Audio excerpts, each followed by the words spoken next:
Welcome to the Betting Pros PGA podcast. I'm Pat Fitzmaurice along with Bo McBrayer. The Florida swing is over. It's time for the PGA Tour's Texas two-step.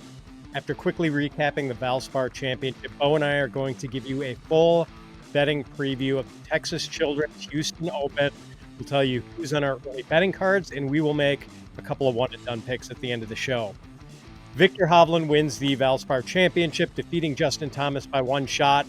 Oh, I'm kicking myself. I didn't bet Hovland last week. I did bet Hovland the 2 previous weeks at the Arnold Palmer Invitational and the Players Championship when we were getting a really good price on him, but Hovland missed the cut in those 2 events. He rolled into the Valspar having missed the cut in 3 straight events, and I got off the train at the wrong stop. Hovland was 50-1 last Monday. His odds got even longer at some sports books later in the week. Did you have any of Hovland, Bo? I thought about it. I almost even did a live when he was a few shots back on Sunday. But I was rooting for JT. I didn't root for JT or Victor this week or last week, and it bit me on both of those because I've been telling you all season long that Victor and JT are both going to be back this year in full strength. Didn't expect it to both be at the Valspar, and I didn't expect it to both happen at the same time. So I guess we both suck. Yeah, it was a fun final round. At one point, there was a 4-way tie at the top with about a dozen players within 2 shots of the lead. There were veterans like Shane Lowry and Billy Horschel. There were young guys like Ryo Hisatsuni and Ricky Castillo. But then the 2 biggest names from among the contenders surged to the top of the leaderboard.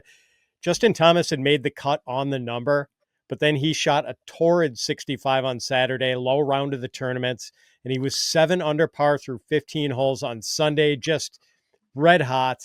Thomas was 12 under par at that point, had a 2-shot lead, but then the snake pit got him.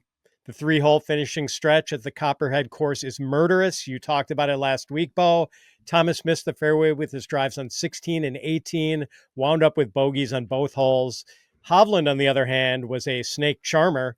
He birdied the 16th and 17th holes to grab a late lead, then hung on for the win with the gentleman's bogey on the 18th. We saw the Victor Hovland we're used to seeing. He had a rough start to the year. Apparently, he's on his 3rd swing coach of 2025, and we're not even 3 months in. But Hovland seemed to be back to normal at the Valspar. And Bo, Copperhead might be one of my favorite, most underrated venues on the tour. Bay Hill and Sawgrass get all the accolades among the Florida courses, but Copperhead is such a good test. It was playing firm and fast on Sunday, which made for some really fun golf. Not so much fun for some of the players, though. We saw temper tantrums from Sahith Theegala, Adam Hadwin, Patton Kizzire. I guess watching golf at Copperhead is more fun than playing golf at Copperhead. Bo, your thoughts on the Valspar? It's one of my favorites too. I just like the way that the Florida swing lines up great golf courses for these guys. And nothing against Bay Hill or Sawgrass. They're legendary golf courses. But the Florida swing is about tough golf that's not tiger proofed, so to speak. They don't do it through making the courses longer. They make it through making the rough more difficult to deal with. The greens are faster. The hazards are clearly in play. You don't have to make a course 8,000 yards to make it difficult for these guys. In fact, if you make it longer, it just makes it more difficult for the shorter hitters. The longer hitters love when you make the golf courses longer because it just gives them more of an advantage. The Florida swing's great. The fact that they wrap it up with the Valspar at Copperhead, we saw exactly why that golf course is so much fun to watch, because the snake pit is the ultimate role reversal. And if we had Scott Hansen from NFL Red Zone on here, he would be that is the witching hour of championship golf, is when wins become losses and losses become wins. You have a great golf course with a 3-hole stretch. You saw Justin Thomas kind of hold serve with what everybody else was doing on the snake pit on Sunday, which was miss the fairway on 16. You're pretty much scratching to avoid double bogey, which he did very well. I thought he was looking at a 6 there, and he saved 5. And then he nearly holed out on 17 to save his par, just didn't do it. And then Victor hits one of the best shots of the week on 16, inside of 6 feet from 185. in a tucked front right pin location where nobody was even attacking that pin. But Victor, since he was in that fairway, it's a really hard fairway to find. It's an even tougher green to find. I told you last week, 36% greens in regulation on number 16, nicknamed Moccasin. He made it look so easy, and that 2-shot swing between his birdie and Justin Thomas's bogey, that 16th hole made the difference in the entire championship. And then 17 and 18, you had a couple strokes difference there too. It flipped on its head in the last hour of that championship. That's what championship golf is all about. Yeah, it was a really fun tournament and great to see two of the best players in the world back in peak form as we close in on the Masters, the first major of the year. So really good to see JT and Hovland playing well. And, I know it's been a long wind drought for Justin Thomas. I don't think that drought's going to last much longer. He is playing some really good golf. We saw him shoot that 62 at the Players Championship the previous week, the 65 on Saturday, almost as impressive. JT has been playing lights out. So unfortunately, he's not in Houston this week, and we will do a deep dive on the Houston Open in just a moment. But first, download the free Betting Pros app for iOS and Android. With Sportsbook Sync, automatically track your bets across all major sportsbooks in one spot. Easily monitor your bet performance by sport and bet type, including game picks, props, and parlays. Create custom betting systems to find winning trends and profitable opportunities. Get a free trial of Betting Pros Premium by downloading the app at bettingpros.com/apps and activating your trial on the upgrade screen. so now we leave Florida and head west to Texas. The Texas Children's Houston Open will be played at Memorial Park. It's a par 70 that plays to 7,475 yards. And with the Masters coming up in a couple of weeks, Memorial Park is a pretty good tune-up for Augusta National. It's a par 70. I mentioned that already. So, yeah, it's on the long side.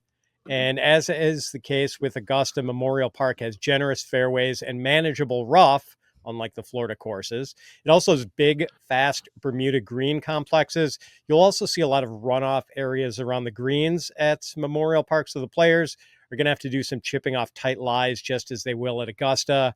So Memorial Park is long, but there is not a lot of water. We've been seeing tons of water holes on the Florida courses. In Houston, not so much. There aren't many bunkers at Memorial Park either. What you do get a lot of at Memorial Park, par threes.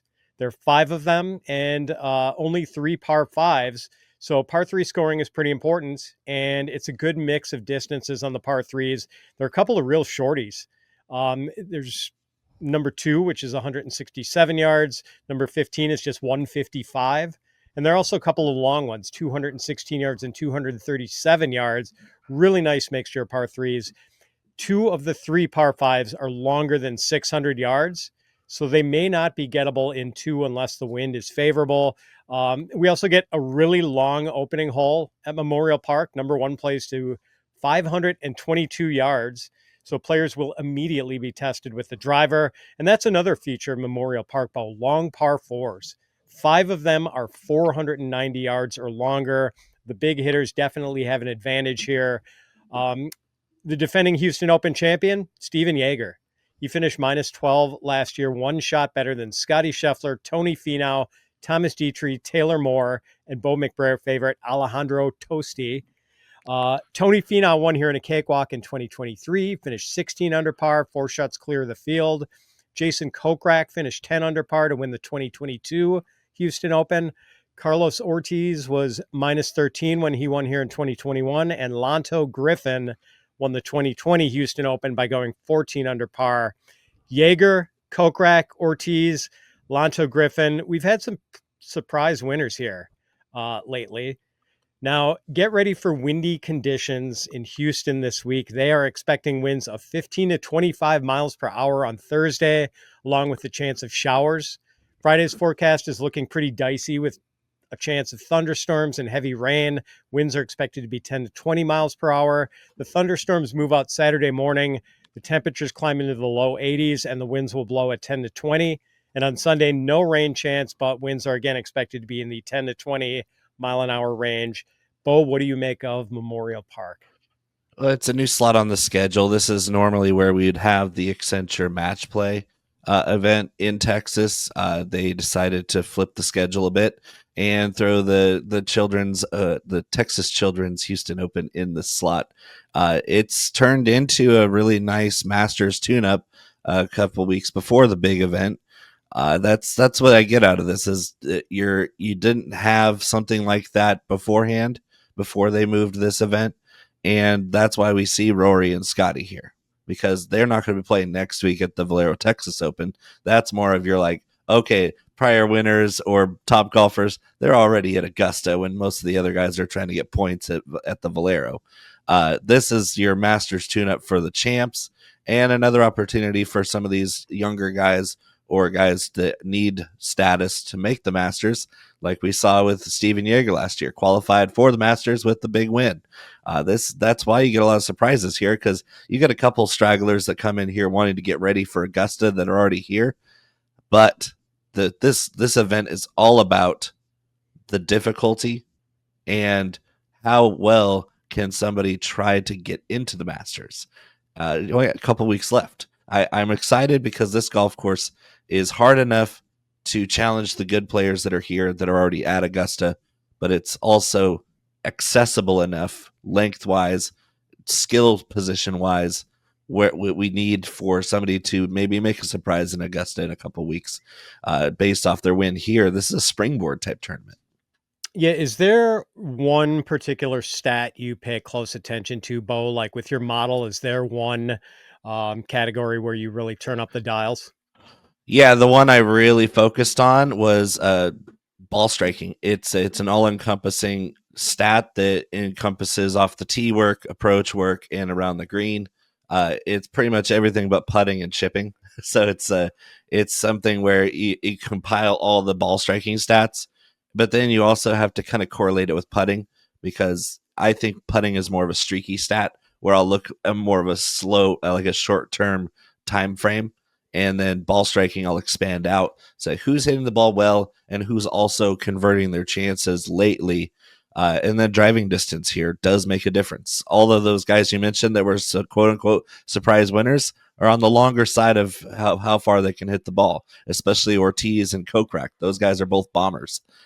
Scottie very nearly came back here, but Steven Yeager, bomber. We even call him Jaeger bombs. It's this is a golf course that requires some distance off the tee. So I think we have some guys in here that aren't named Scottie Scheffler that we might be interested in.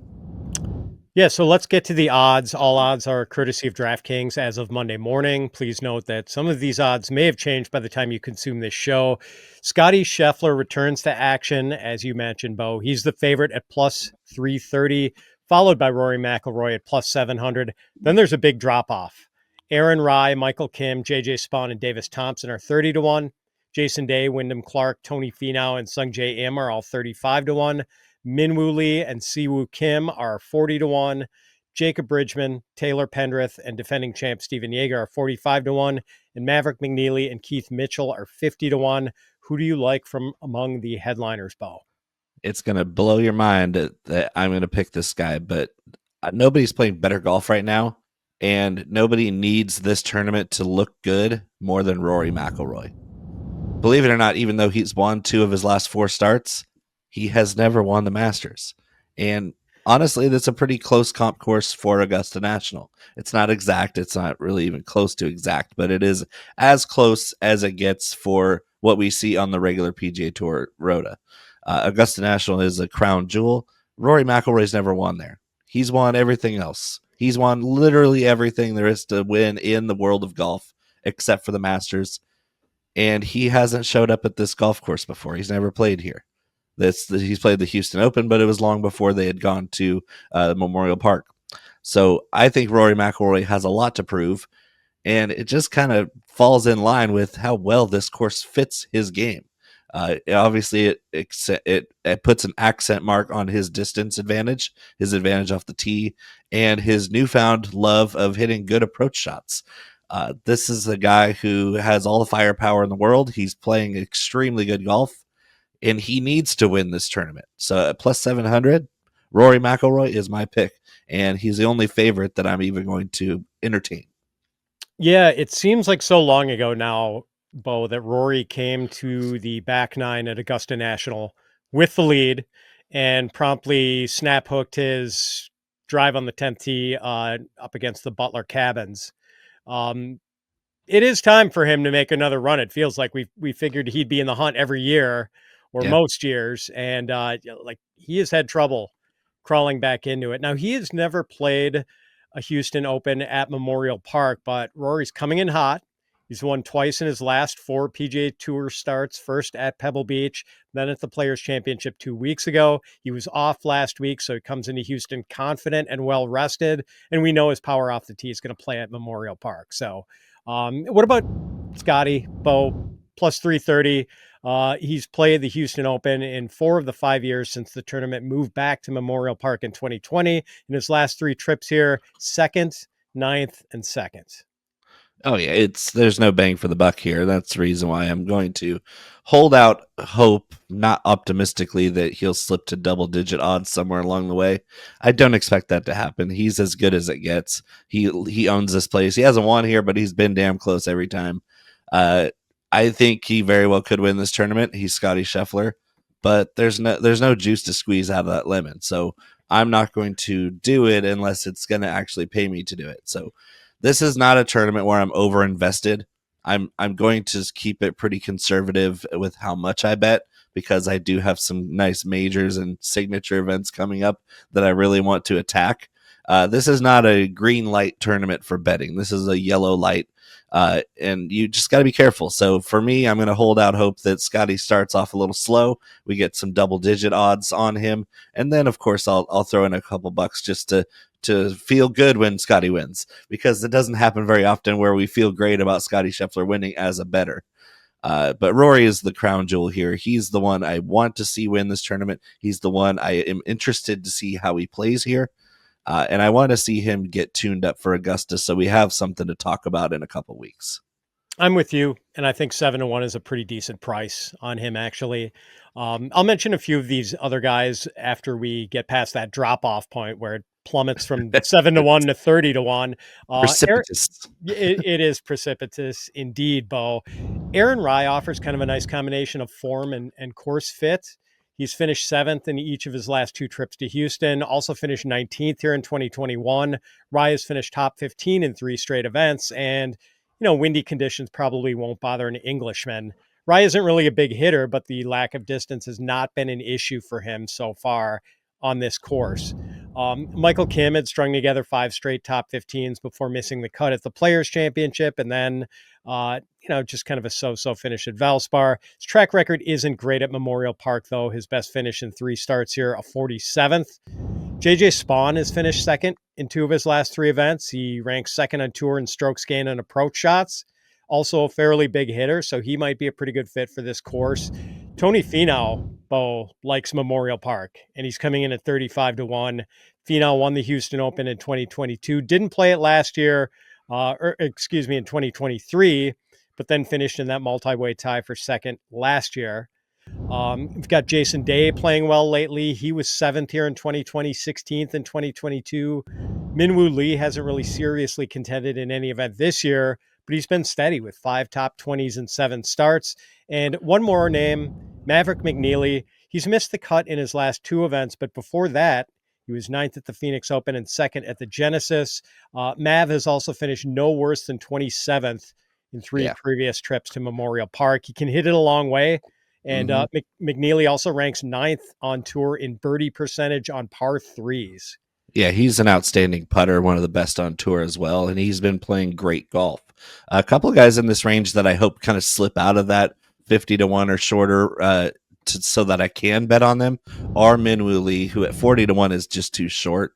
I just don't think he has there's not a lot of bang for the buck there at 40-1 for a guy who really hasn't pushed for any wins this year. He's looked good in spots, but if he slips to 50 or 55, I'm probably going to take some chances on Minwoo Lee because of his distance advantage as well as his improved approach play. He's been one of the worst approach players on tour the last 2 years, and it's held him back. He's looked a lot better the last few weeks. So Minwoo Lee, if he slips a little bit, is going to be a play.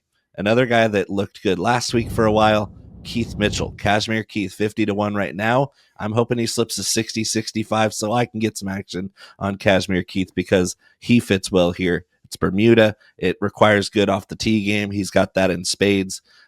If he can just make a damn putt, that's Keith Mitchell's game. Is give yourself so many opportunities that eventually some of those birdies will fall, and it's like Scottie Scheffler light. Let's look at some of the mid-range plays. We've got Alex Smalley, Thomas Detry, and Sahith Theegala at 55-1. Max Greyserman, Joe Highsmith, Taylor Moore, and Ben Griffin are 60-1. Kurt Kitayama is 70-1. Patrick Rogers and Jake Knapp are 75-1. And we have a big group at 80-1 with Nick Taylor, Harry Hall, Harris English, Seamus Power, Sam Stevens, and Rasmus Højgaard. Do you like any of these guys, Bo? I really do. I like Max Greyserman. Greyserman rates out extremely well in my model, top 10. His weakness is actually ball striking. His approach game's been kind of off, but he makes a ton of birdies even then. So with the rough here not as penal, I look to see his ability to hit long approach shots, which is better than his general approach stats. He's really good at bogey avoidance, top 10 in this field. He's top 10 in strokes gained on par 5 and driving distance, and he's 33rd in putting. Max Greyserman at 60-1 seems like a really good bargain. He's been playing great golf this season, and looking back to last year, obviously the course suits his eye with a top 10 finish. He doesn't have a lot of those on the PGA Tour early in his career, so I'm paying attention to potential horse for the course here. Greyserman's got a lot of skill. And I'll address the elephant in the room. Kurt Kitayama is a great course fit here, but he hasn't made a putt all season. And that really kills me. As good of a ball striker as he is, as good as he is at playing and grinding through tough conditions, he has not made a single putt this season. It seems like every time I watch him, he misses short birdie putts. He misses short par putts. He misses long, intermediate, and short putts of all regards. I haven't seen one fall for him, and until he starts seeing balls going in the hole, I can't bet on him. And it's really sad, but just start making some putts, Kurt, and the wins will come because he's got everything else. Yeah, I know. It almost makes me wish that he would go to the broomstick, Bo. Like anything. Something. Kitayama's putter has just been icy cold. I think he should pay attention to what Akshay Bhatia did. He went to the long putter and worked at it, went from in the hundreds and rank putting to in the top 50. And that's a huge difference for somebody like Bhatia, who is also a great ball striker, who just couldn't make putts last year. And now this year, look at Bhatia. He's looking great with the putter and he's pulling things together. I think Kitayama should do that, where he should at least examine other guys that have improved their putting dramatically in one season without really changing anything fundamental. You might change the style of putter or just like go to aim point or something. Do something different because whatever you're doing is not working. Yeah. So you mentioned Greyserman. He finished 7th in Houston last year and has been in pretty good form this season. I'll mention 3 other mid-range guys who sort of interest me. Alex Smalley has finished 21st or better in 6 of 8 starts this year. He missed the cut in Houston last year, but he was 4th here in 2022, 15th in 2021. Thomas Detry finished 2nd last year in his Memorial Park debut, and his victory in Phoenix last month showed that he has the moxie to get into the winner's circle. One more guy, Bo. We talked about him a couple of weeks ago, Jake Knapp. It just seems like this guy has taken a step up in class in 2025. He missed the cut at Valspar last week, but he had finished top 25 in his 4 previous events. Jake Knapp crushes it off the tee, and he ranks 11th on tour in strokes gained putting. Bo, it's just like he's not a one-dimensional bomber anymore. Not just a guy you only consider at Mexico and Puerto Rico. Yeah, it sure seems like that the way he's playing. Some concern is his ability off the tee has been pretty bad, and he's not good at scrambling or avoiding bogeys. That's one thing that stands out for me. He slipped to 63rd in my model. Everything you said is true. His driving distance is 30th, which as long as he is, you can tell he's been battling things off the tee. He's hitting a lot of stingers. He's hitting a lot of less than driver to find the fairway because he just can't find it with a map when he's pulling driver. He's going to need to pull driver here and he's going to need to pull driver well to do well here, and for those putting stats to pay off. His approach game has been okay. It's just right now he needs to be able to find fairways so that he can make birdies and of course avoid the bogeys, because that's what's killed him last week, and when he's played poorly this year. It's just he just shoots himself in the foot so often with burying himself off the tee in wayward places, and then he's so aggressive that he just doesn't know to take his lumps, like what Victor Hovland did on 18. He didn't even try to go for the pin. He knew that a bogey won, and so he fought for bogey. Jake Knapp would have been going after that pin like, I need to win this tournament. It is like, no, you don't. You need to put the ball in the hole in 5 shots or less. Yeah, Jake might appreciate the roomier fairways at Memorial Park. What about long shots, Bo? Give us a few names from the outer reaches. Well, I mean, I can't go with the show without going with Karl Vilips. Very, very long hitter. He's struggled last week with approach, but this is something that is different with the Valspar. The Valspar is a very demanding second shot golf course, a very demanding off the tee golf course. And I don't think that the challenge here is mainly being in the right place if you miss.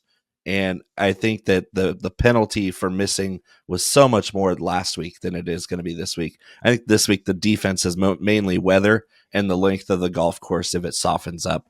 Karl Vilips is the kind of guy who can score in tough conditions, and he's 120 to 1. This guy is a special player. So I'm going to bet him every time. And Danny Walker has impressed me. He's at 200 to 1.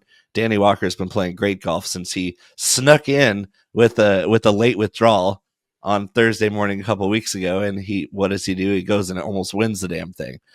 Danny Walker impressed me, and so I'm going to play him this week at 200 to 1.